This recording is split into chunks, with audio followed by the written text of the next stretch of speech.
Bismillahirrahmanirrahim. Assalamu alaikum all of you and welcome back to the channel.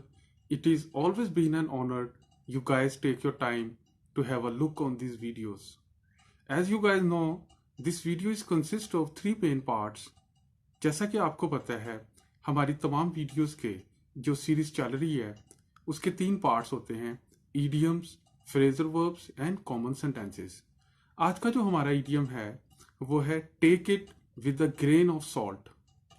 Take it with a grain of salt का मतलब ये है कि आप एक कान से सुने और दूसरे कान से निकाल दें.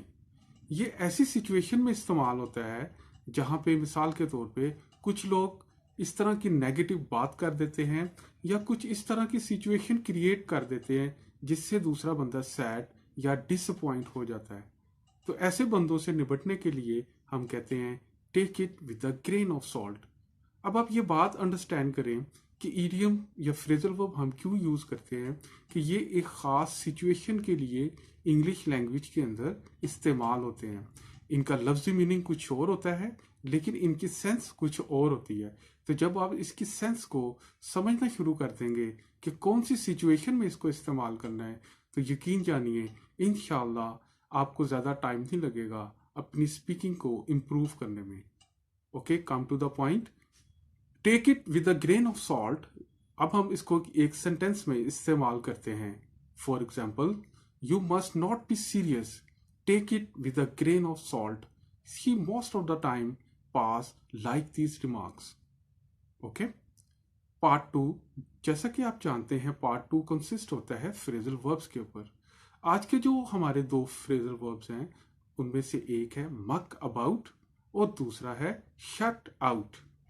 मक अबाउट का मतलब ये होता है जब आपका बिहेव सिली हो या आप एमलेसली काम कर रहे हो या बातें कर रहे हो. मतलब ये जब आप लाइफ को सीरियस नहीं ले रहे, you are just killing the time doing nothing.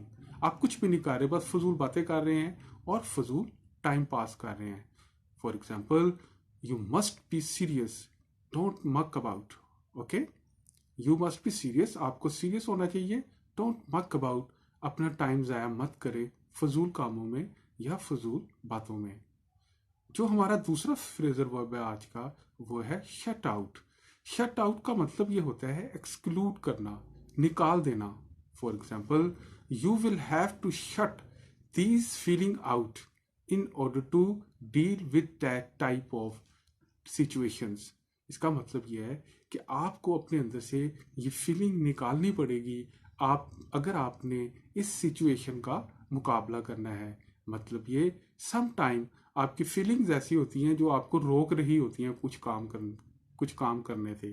जैसे आप अक्सर लोगों को देखते होंगे, उनका भी दिल करता है कि वो कैमरे के आगे आए, वो बात करें, लेकिन क्या होता है उनको शाइनेस होती है. वो उनको उनके पास नॉलेज भी होता है, उनके पास कॉन्टेंट्स भी होते हैं, उनके पास सारे इंस्ट्रूमेंट भी होते हैं, लेकिन उनके अंदर हिम्मत नहीं पैदा हो रही होती. उनके अंदर एक फीलिंग होती है जो उनको कुछ काम करने से रोक रही होती है. उस सेंस में हम इसको इस्तेमाल कर सकते हैं शट आउट. ओके, एक्सक्लूड करना.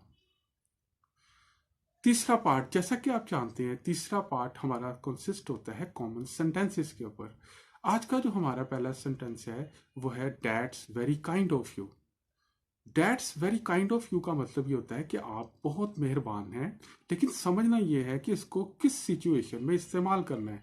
मिसाल के तौर पर अगर कोई शख्स आपको हेल्प आउट करता है, आपकी मदद करता है, आपकी मिसाल के तौर पे आप कहीं जा रहे हैं तो आपका बैग गिर गया, उस बंदे ने आपका बैग उठाया और आपको पकड़ा दिया, तो उस सेंस में आप कह सकते हैं that's very kind of you. Okay. आज का जो हमारा दूसरा सेंटेंस है वो है don't take it to heart. Don't take it to heart. इसका मतलब ये है कि इस बात को दिल पे मत लें. ओके, इस बात को दिल पे मत लें, यानी कि इतना सीरियस नहीं होना. Don't take it to heart.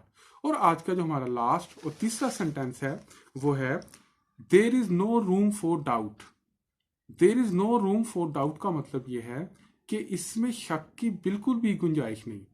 Okay, there is no room for doubt, कि शक की कोई गुंजाइश नहीं है. ओके, तो thank you very much for watching the video. I hope you enjoyed the video, and if you like the video, please hit the like button and subscribe for a brand new video up next. इंशाल्लाह फिर मुलाकात होगी, तब तक के लिए अल्लाह हाफिज़।